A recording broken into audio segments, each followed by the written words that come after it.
Welcome to Health Coach Talk.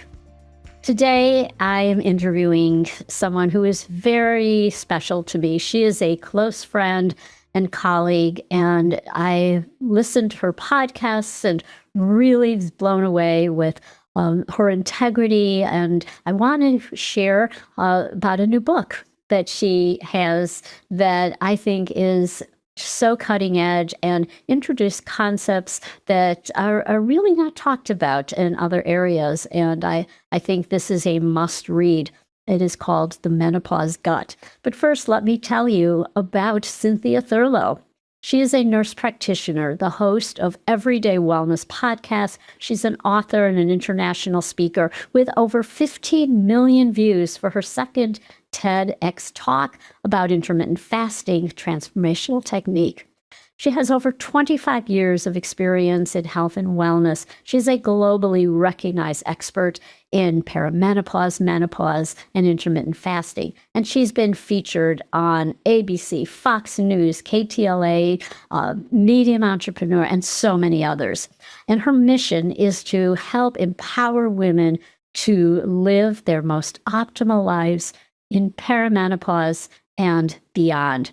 And she is the author of this great new book, The Menopause Gut. So I know you are going to enjoy my conversation with Cynthia Thurlow. Welcome, Cynthia. Thank you, Sandi. Thank you for your friendship and all your support. It means the world to me. So I read this book and I was telling Cynthia before we started recording that I've just been blown away. I've read thousands of books over the years because I'm old. I have a big library, and this one really stood out to me. And typically these days when I read these books, there's not much that's new that I'm learning, but I learned a lot. Plus, it has great recipes, and I always love a book that has recipes, so we'll talk about that. But you start off by telling your own personal story, and you talk about a new way of phrasing this, which you describe as middle pause. So can you share with our listeners what is middle pause, and what was the impetus for you to write this book, your personal story? Such an important conversation. Middle pause really came out of being tired saying perimenopause and menopause over and over and over again. So my editor and I talked, and I said, I'm going to coin this new phrase because it just allowed me to encompass both times in a woman's life and to be able to do it in a little more concise manner. But I think my own podcast really gave me the insights into how our bodies are changing at a gut microbiome level as we are navigating this hormonal decline and these neurotransmitter decline, and how that makes us so much more susceptible to opportunistic infections, bone health issues, mood disorders. And I start the book off talking about this very romantic trip that I took with my husband in 2018, where we ate the same exact food and I got sick and he didn't. And I always was wondering, like, why did that happen? And so as I started speaking to more gut health experts and more researchers, I was like, oh my gosh, this makes so much sense. I think we tend to think about the impact of perimenopause and menopause solely through the lens of bone health and heart health and neurocognitive health.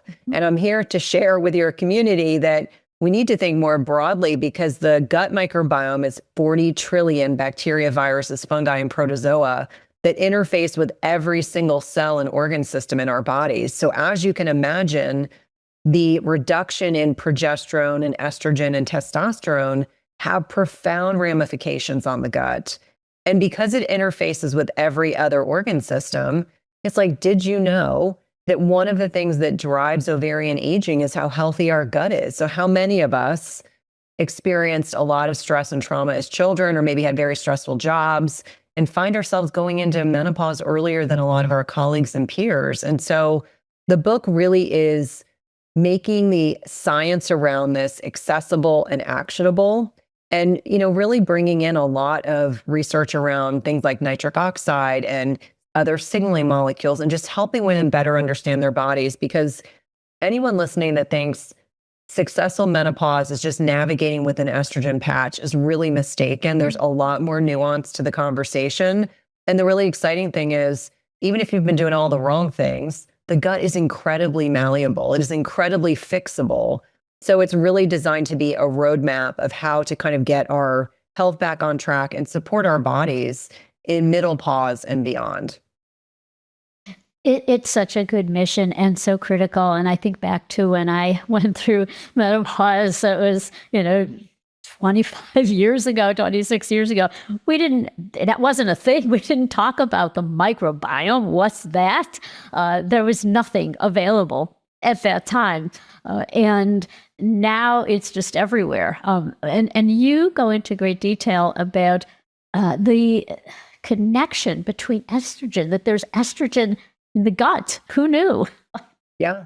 Well, it explains why a lot of women will say things to me like, I just feel like in perimenopause, my food sits in my stomach a whole lot longer. And so what's fascinating is estrogen is a potent immune modulator, which means essentially it interfaces with our immune system, but it's intricately interwoven into motility. It's important for nitric oxide signaling, and that's a particular signaling molecule. It's important for dilating arteries. So, as we are going into perimenopause and then later menopause, we're at greater risk for heart disease. One of the reasons is the impact on nitric oxide. Conversely, progesterone plays a role in smooth muscle contractility. So when a woman says to me, I feel like food doesn't move as easily through my gut, I'm like, it's a function of progesterone and estrogen and nitric oxide. And so, I'm kind of a nerd. I am a nerd. And I like to explain the science so that it allows women to better understand their bodies, because oh, that makes sense to me. That explains why I feel like my food doesn't move as quickly through my digestive system, why I'm more prone to leaky gut. I always explain that estrogen acts as, if we think about our small intestinal lining as a brick and mortar, the mortar in between the bricks is estrogen. So as estrogen declines, those little tight junctions open up, and then we can leak food particles into our bloodstream, which triggers an immune response, which explains women are 4 to 5 times more likely to develop autoimmune conditions like celiac, Hashimoto's, lupus, etc. There's over 100 autoimmune conditions now, but it helps us better understand our bodies, because I think for anyone that's listening, we can tangibly understand what a brain looks like or what the heart looks like.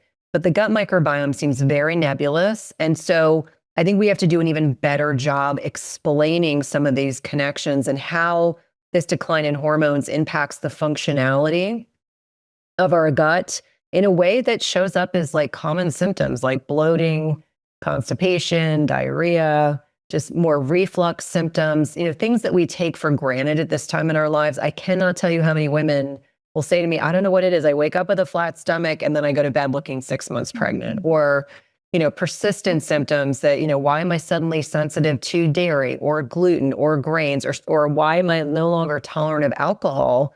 And we can talk about it from a physiologic perspective so that we understand the science, and then we're like, oh, this makes sense.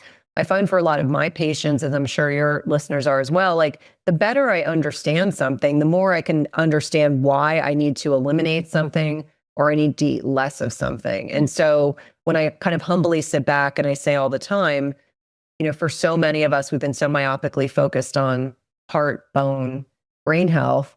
We also need to be myopically focused on the gut, because I'll be the first person to say that most of the symptoms that women experience in perimenopause and menopause are an absolute indicator of the health and the vibrancy of the gut microbiome. But most people aren't talking about it. And in fact, most people don't even acknowledge the importance of the gut.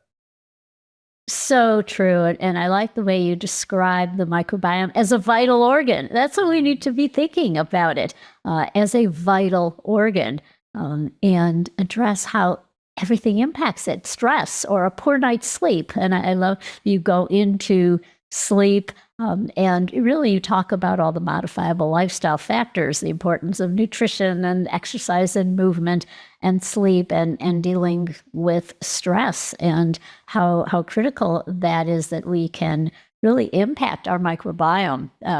All of these factors play into it. And it occurred to me, because and Cynthia, you're faculty for this course. We have a course coming out on menopause for health coaches, because health coaches can play a critical role in supporting women to help them with that education about the critical role of the microbiome. And And one of the talks that I give for this course is about, values-based coaching, but on all of the issues that women are struggling with during this time, because it's not only, the loss of estrogen, but it's the loss of their identity. They may have seen themselves as a certain way and being able to work out a certain way, as somebody who is a mother and now they're empty nesters, or their relationships are changing. They're worried about their career. So many things are going on in terms of their identity. I'm no longer young, and that's stressful. And then that's a vicious cycle, impacting the microbiome. No, it absolutely can. And I would actually make the argument that, majoring in the majors is how I depict it. But those lifestyle pieces that you talked about, how many women think it's normal to not sleep well in middle age and accept it, Yeah. and don't realize that at the basis of that poor sleep is very likely not just not managing their stress well, but the health of their microbiome as a, kind of a proxy of how well they're managing their stress. And to your point, it's the sandwich generation. As women are kind of navigating these changes, they have older kids. If they have children, their parents are getting older. Suddenly, they may have more job responsibilities. And on top of that, they're trying to navigate this time in many instances with less hormones to buffer GABA, serotonin, et cetera.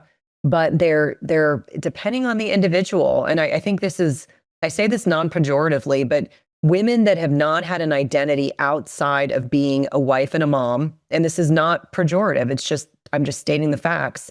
You have to have an identity outside of those roles, and those roles are very important. I love being a mother and I love being a wife, but I have always had to have an identity outside of that. And I think the women that are navigating middle age with, I'm not saying they make it easier per se, but maybe with less bumps, are people that have already had a hobby or an interest or an occupation that has allowed them to pour that additional time that they suddenly have into something else other than those primary roles. And I think that, I lived in Northern Virginia for almost 20 years, and, some women work some full times, people work part times, people didn't work at all. And I used to always say, it doesn't matter where you are. Everyone needs to have outside interests. It's so, so important. And I think it really gets magnified at this time in our lives. In fact, we have an 18-year-old who will go to college in August, and we have a 20-year-old who's already in college. And I was saying to my husband, I was like, oh my gosh, can you imagine if we didn't, he loves to golf. So that's become his new thing. If I'm doing a lot of work, he'll go golfing. But we have needed to identify other ways to have fun together, to, have relationships with people outside of our family unit, because otherwise it becomes I would imagine it would be an incredibly harder adjustment without a support system that you've created for yourself.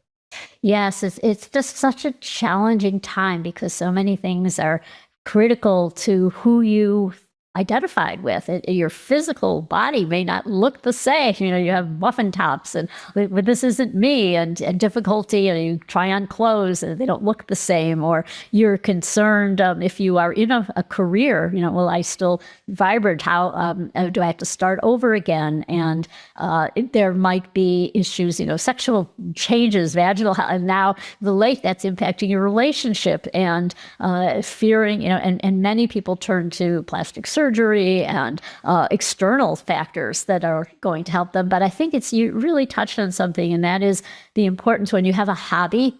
What often happens is now you have a community, and that, so either that's, I'm going to learn to play pickleball, or, I'm fortunate in our community, we have a social club. It's available for all women who live in this community. And they have just a wide range of activity, but simply they have women's night out, and it's just getting together and talking about these issues. And so it's feeling like you're not alone. And so community is so, so critical. Well, I think people forget that loneliness is akin to smoking. Yeah.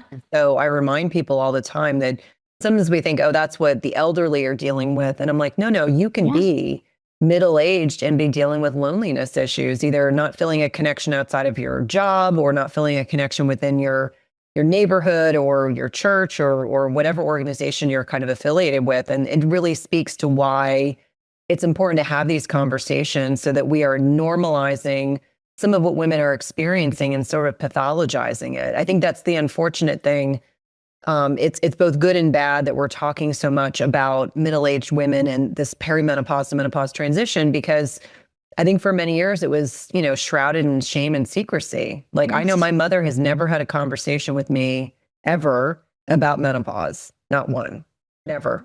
And so my mother just turned 80. And I do think that perhaps that generation was much more age focused. Like, I think my mom's running joke was she told me she was 30 years old until I think I was 25. And then I said, Yeah. okay, the math isn't mathing here. But just how society treats women. I used an example. I was watching something last night and they were talking about Demi Moore, who's obviously a beautiful 60-ish year old woman. And someone made a comment about her physical appearance. And I said, here's the thing. I don't care if people are pro plastic surgery, not pro plastic surgery. They want to exercise every single day. They don't want to exercise. I think we can all agree that we're all navigating on our own kind of power of the end of one, whatever that looks like for each one of us. But there are some consistencies that I think we can all agree on are super important that you've identified, like the sleep, the stress, the exercise, the nutrition are clearly critically important. And if we're not having those conversations regularly, no hormone therapy or GLP-1 is going to fix all those other problems. Like, we still have to make adjustments. And so the word pause becomes very important in terms of our language to understand, like, this is a time, it's a litmus test to say, are things working for me or not? And if they're not, how can we course correct? Yeah, I think that's such a good point. So you start there. You always start with those lifestyle factors, and coaches can support you, can coach you on all of those areas. And then look at if you feel like, I need some external support, then that's great if that works for you and if that's what you want. But it's focusing on doing it not because you feel an emptiness inside and a fear of getting older. And what can be really helpful, I would love to see book clubs read this book and talk about it together, because I think that it's really critical to bring it into the conversation. My mother, I remember her on the phone with her sisters and friend, they would talk about the change. We're going through the change. And that was it. It was, okay, you don't get your period. That's what I knew when I was, a teenager, and I would heard my mom talk, well, okay, you don't get your period anymore. That's the change. That's it. And you get hot flashes, and people joke about it. And one of the talks that I give for our new course on menopause is the history of menopause and looking at it through popular culture. And it really wasn't until in the 60s, or actually in the 70s, it was Edith Bunker. It was called Edith's Problem, All in the Family. That was the first time that menopause, she was going through the change, and women could identify. And then what really broke barriers was Menopause the Musical, which is still going. I was just in Las Vegas for the A4M conference, and I took a picture. There it is. It's still running, around the world. I think we need an update of Menopause the Music. I think we need to talk about the Menopause Gut in that musical as well, because what you have presented is such new, groundbreaking information, talking about things like the gut-ovary axis. Who knew that they are so intertwined and connected? Yeah, and I think, for many people, they probably don't make the connection that what we experience as children and young adults can actually impact not just the health of our microbiome, but also how our ovaries age. So our ovaries set the pacemaker of aging in our bodies. Yeah. Not surprisingly, they're most mitochondrial dense organ in the body. And I think for a lot of women, they may not know that whether it's big T or little t trauma, which I'm sure you probably have talked about on the podcast before, those things influence and how our nervous system is wired and can actually accelerate the aging of our ovaries and put us at risk for things like autoimmunity, disordered relationships with food, poor metabolic health. But let me be clear, again, even if those things happen to you, it's not your destiny. There are absolutely things we can do. As I mentioned, the gut is so malleable. And, our bodies are incredibly forgiving of the choices that we make when we're younger. I always say, like, all those pizzas I ate when I was 18, 19, 20, 21 years old, my body's been pretty forgiving over the years. But I think for a lot of people, it's helping them understand, like, even if you weren't doing a lot of the right things when you were younger, you can course correct at any point. I think that's such a good point. And I know I course corrected. I never did strength training. I never ate well. In terms of strength training, I've put on muscle, starting when I was 70. So I see a huge difference. So I would like to inspire people to say that it is possible at any age. There are studies of 90-year-olds where they are engaging in resistance training, they're doing jumping, they're improving their bone health, their muscles, and as our mutual friend Gabrielle Lyon says, muscle's the organ of longevity, and you address that in the book as well, the importance of movement and exercise, and the right type of exercise. Yeah. And I think, the other side of that conversation around muscle is muscle helps you avoid frailty, because frailty leads to falls, and falls leads to a loss of independence. And that is the other side of it that I think many people may not realize. I mean, I certainly was in traditional allopathic medicine for 20 years. I saw so much of it. People that were relatively young that couldn't get off a bedside commode, or people that fell and broke a hip and then they never went home again. And so I think that it really speaks to this kind of evolving awareness of how critically important muscle is, not so much for the physicality piece, Right. but for this longevity marker, why it's so important to avoid frailty. I mean, the point of what I was mentioning about Demi Moore was that the first thing I thought when I saw her, because she's very, very thin, Yeah. was like, wow, she really looks frail. And so she's probably not even thinking about that. But when I see someone that is that age, that's that thin, I'm like, they don't look strong. They look very, very frail. And that's what we want to avoid. That was my exact thought when I saw Demi Moore, because I had watched her in a television program, and she was healthy looking, and all of a sudden, she looked frail, and that is the big risk of sarcopenia.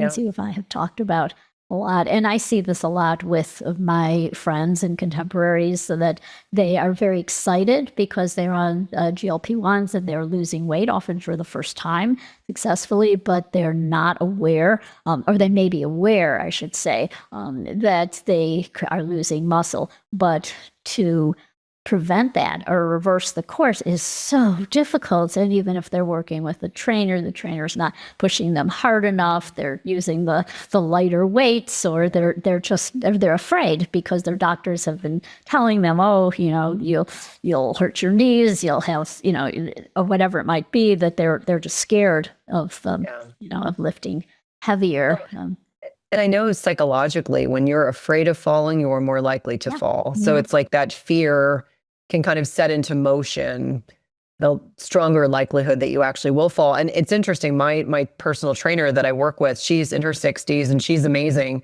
And she trains women in her 80s and 90s who are still skiing, which I think is incredible. But she said, I think the biggest issue is people just stop moving. Yes. She's like, whether it's their retiree age, but people just stop moving. And she said, the one thing I tell my clients all the time, I want you on and off the floor throughout the day.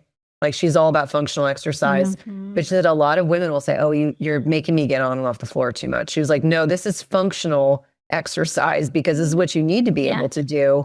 But to your point about people being fearful of falling, like, if the alternative is, I work with a personal trainer, someone who's accustomed to working with middle-aged people, and they help me strengthen my body so that I avoid becoming frail in the first place. Like, that's the antidote, because I would imagine there's a slippery slope that starts to happen, is that people get less physically active, they get more frail, they get more fearful of falling, so they become less physically active, so they get more frail. And it just becomes this, for a lot of women, they talk about the marginal decade, that we live longer than men, but the marginal decade kind of kicks in where we suddenly have poorer health. And I do think that lack of locomotion, that lack of movement worsens the likelihood that you're going to have poorer health. Yeah. It's really been a rude awakening for me, because in the last few months, I keep hearing more and more people who are friends and relatives, cousins, who are going into assisted living. And it's like, I will fight tooth and nail this to be independent, which is why I do what I do, which is, following those lifestyle factors you outlined in your book. And you have another chapter, and I don't think it would be remiss if we didn't talk about hormone replacement therapy. And of course, I was the generation baby boomers scared off by the Women's Health Initiative. But it is talked about so much now. In fact, I heard, because my daughter called, she said, "Oh, I just heard on the news that there's a shortage of estrogen patches because there's so much demand." So what would you say to women, perimenopause, menopause, regarding hormone replacement? Where are we at today?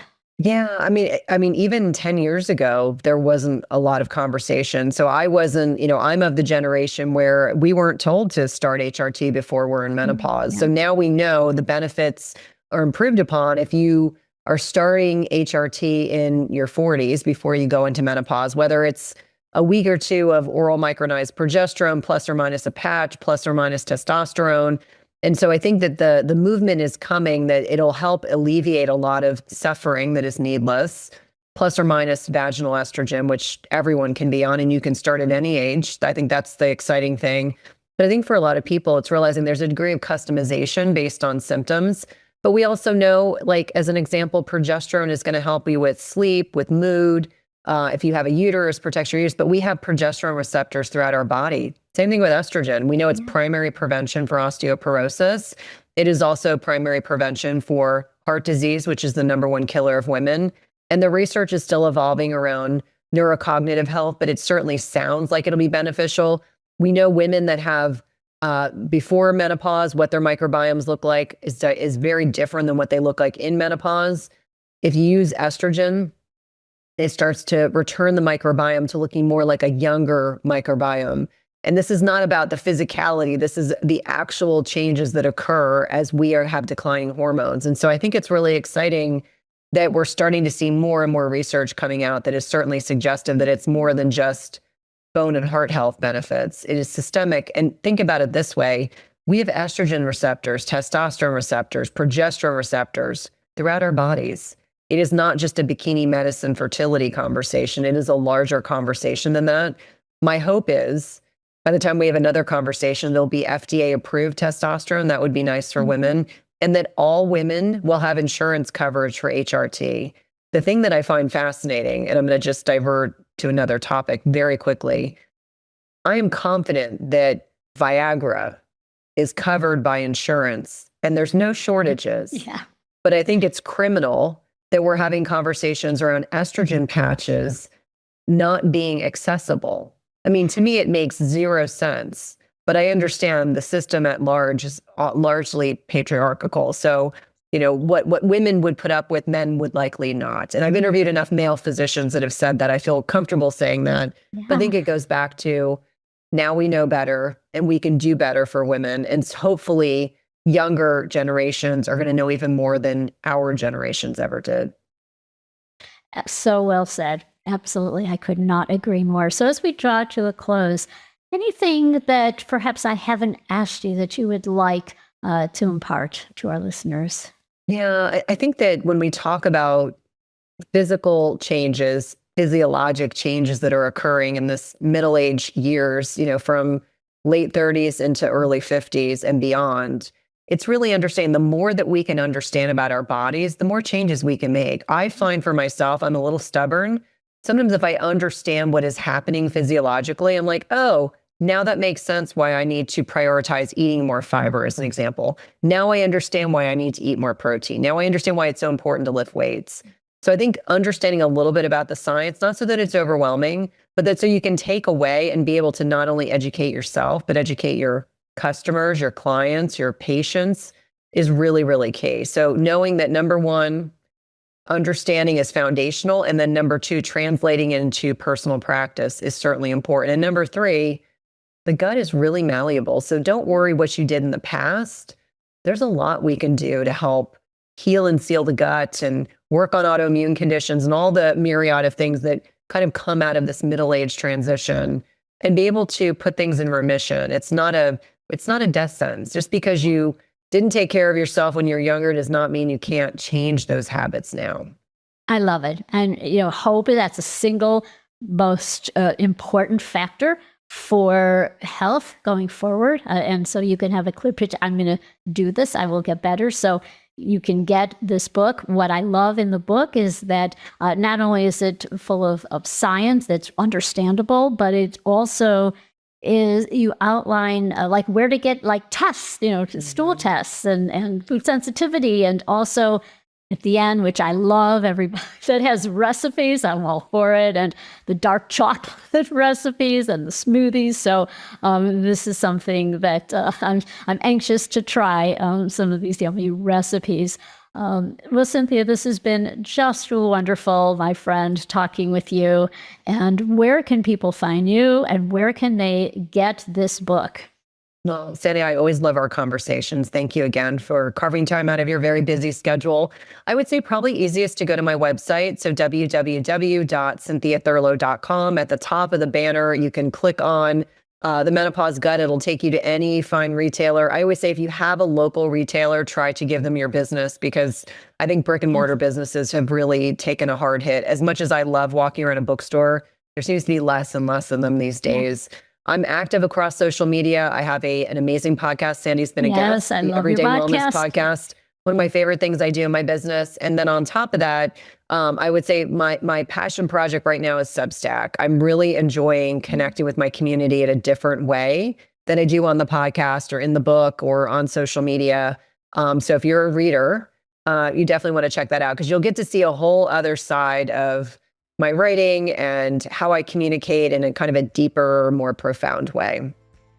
Well, check all those out, and congratulations on this book. It is groundbreaking. So bye now, and I hope you'll come back. Thanks, Sandi.